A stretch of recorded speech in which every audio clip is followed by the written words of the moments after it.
cord to this computer, so I need to stop. 1023. All right. So I've set my sizes 300th in here. Now, for the poster, you want text to be the most important element. So let's go over some of the text tool. Now, I gave you a link to the text tool instructions on the Adobe site in case you have any questions. Now, of course, my world is just spinning. So when you put in text, it defaults to the foreground color. So if I want to change that, I can go in. And it gives me a text layer.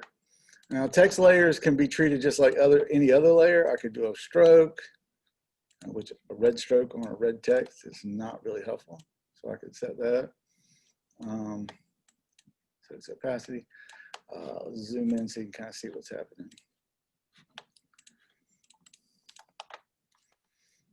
Back here, I can say stroke, like I was doing before, set it to black, set the opacity up, increase the point size, boom. I could do that. I could do the drop shadow. You know, I can do anything like that if I want to punch it up. But using that, now let's say if I want to do something different. Now, some of the tools we've used recently, the masking tool. So let's come over here and whoop, undo that.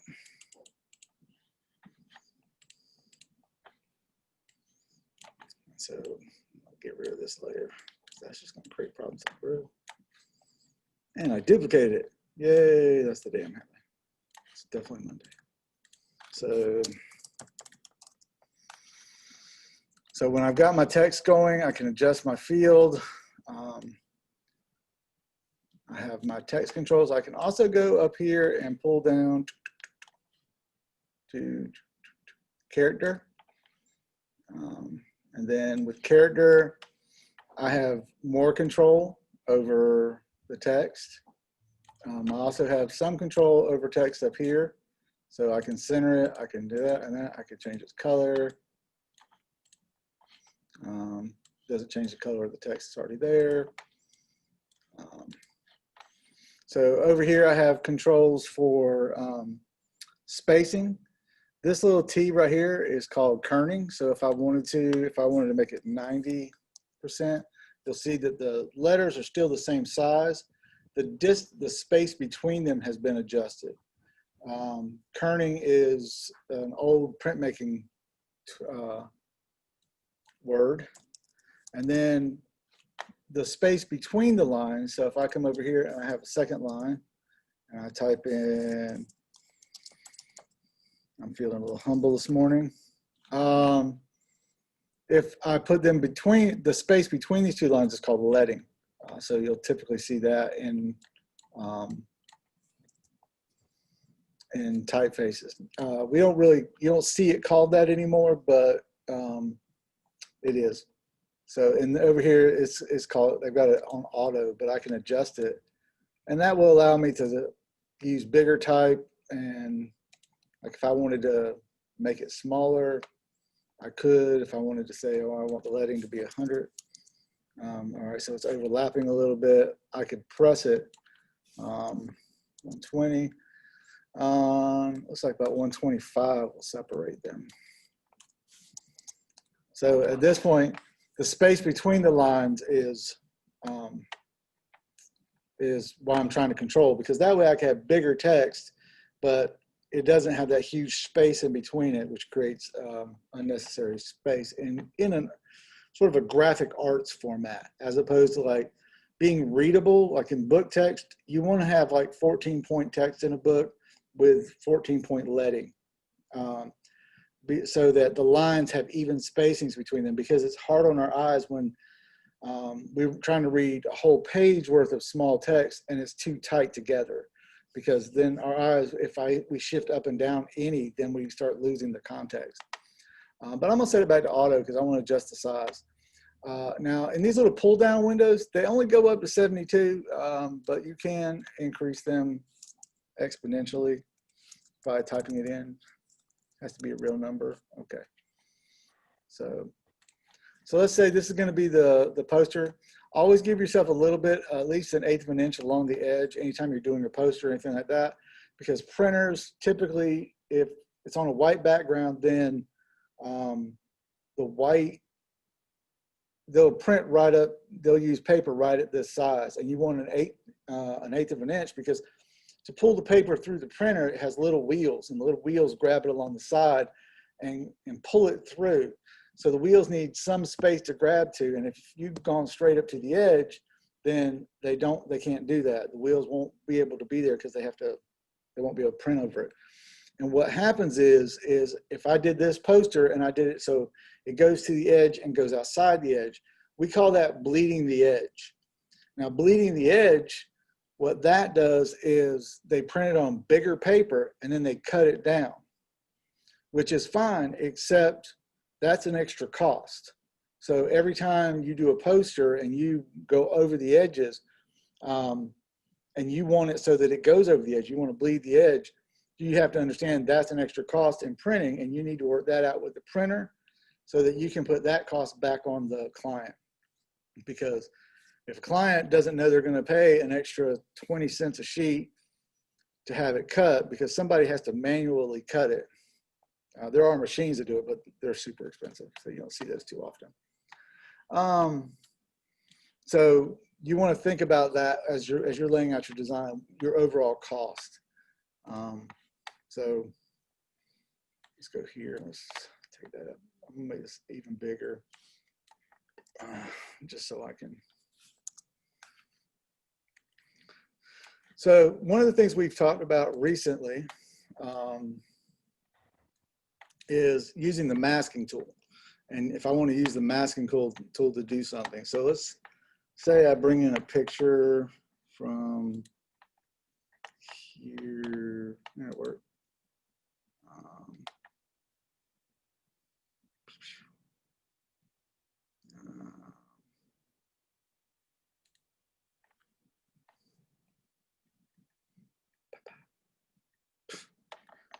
It's opening a whole new Photoshop.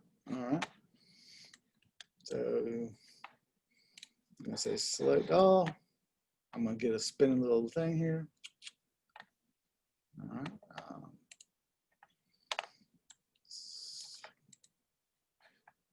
On the layer. Select all. Copy. You can go away now. Jump back over here. Paste. Paste.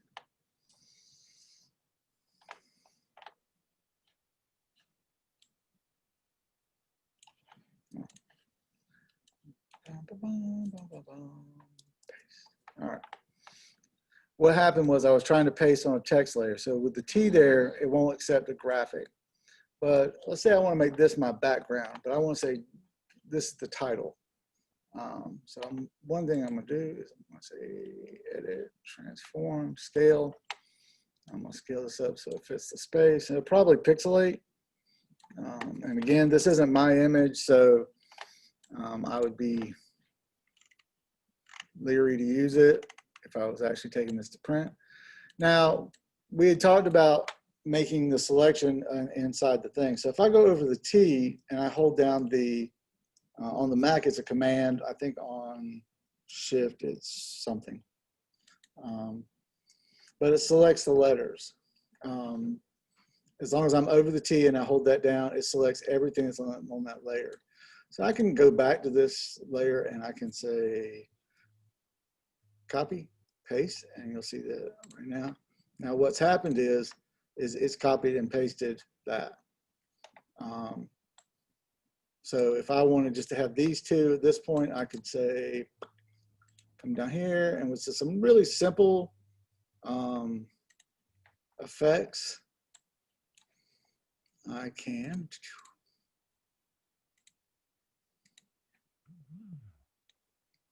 go here. And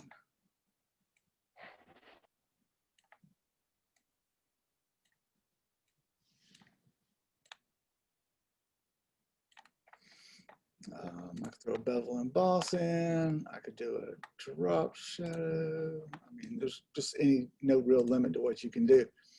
But you can actually go in and that, that's okay. I would be leery of using that in this situation. Now, if I go back in and I hit the turn on the text layer again, I could also just go in with the text layer and adjust its opacity a little bit. Oh wait, I'm adjusting the wrong opacity. Hey, Professor Chestnut, if you just wanted the background of the books to be inside the letter as the letters fill, would you put the mask on the background layer, layer 1, or would you put it on the text layer? You would put it on the, so let's back up, and so I'll reselect this. If I wanted to, I could have just gone in and just masked that. Okay, great. I could have. So you do it on the layer. Gotcha. Okay. But then now, and I could use these same effects. I could just come over here and say copy layer style, paste layer style, and do that. There's a half a dozen ways to get to this.